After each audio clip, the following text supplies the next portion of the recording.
Hi all welcome to football arena. UEFA champions ലീഗിന്റെ quarter final പോരാട്ടത്തിൽ Real മാഡ്രിഡും ആഴ്സണലും തമ്മിലാണ് ഏറ്റുമുട്ടുക.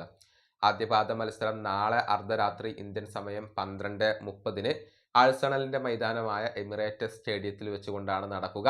എന്നാൽ ഈ മത്സരത്തിന് മുന്നേ റയലിന് തിരിച്ചടി ഏൽപ്പിക്കുന്ന ഒരുപാട് കാര്യങ്ങൾ സംഭവിച്ചിട്ടുണ്ട്. കഴിഞ്ഞ വലൻസിയക്കെതിരെയുള്ള മത്സരത്തിൽ അവർ പരാജയപ്പെട്ടു.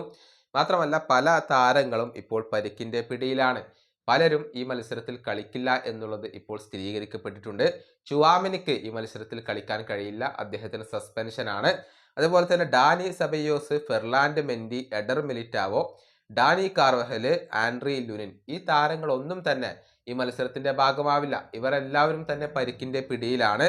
അതായത് സ്റ്റാർട്ട് ചെയ്യാറുള്ള RB, LB, CB, DM, CM ഇവരൊന്നും ഇല്ലാതെയാണ് റയൽ മാഡ്രിഡ് ഈ ഒരു മത്സരത്തിന് ഇപ്പോൾ കടന്നു വരുന്നത്. അതുകൊണ്ട് തന്നെ റയലിന്റെ 11 എങ്ങനെയാവും എന്നുള്ളത് ആരാധകർ ഉറ്റുനോക്കുന്ന ഒരു കാര്യമാണ്. ഒരു പോസിബിൾ ലൈനപ്പ് കൂടി നമുക്കൊന്ന് പരിശോധിക്കേണ്ടതുണ്ട്.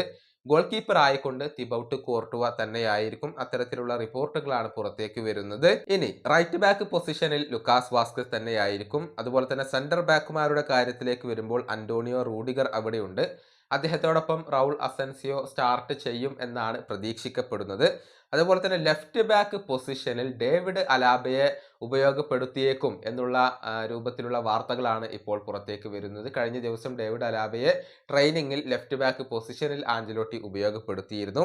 ഇനി മധ്യനിരയുടെ കാര്യത്തിലേക്ക് വരുമ്പോൾ ഫെഡെ വാൽവർദെ അവിടെയുണ്ട്, കമവിംഗയുണ്ട്. അങ്ങനെയാണ് ആ ഒരു മധ്യനിര വരിക. അവരോടൊപ്പം ജൂഡ് ബെല്ലിംഗ്ഹാം ഉണ്ടാകും. മുന്നേറ്റ നിരയുടെ കാര്യത്തിലേക്ക് വരുമ്പോൾ Rodrygo, Vinicius junior, Kylian Mbappe എന്നിങ്ങനെയാണ് വരിക.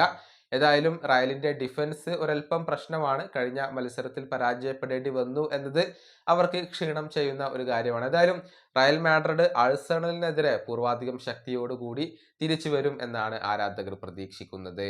ഈ വീഡിയോയുടെ അവസാനിപ്പിക്കുന്നു. അടുത്തൊരു വീഡിയോയുമായി വീണ്ടും കാണാം.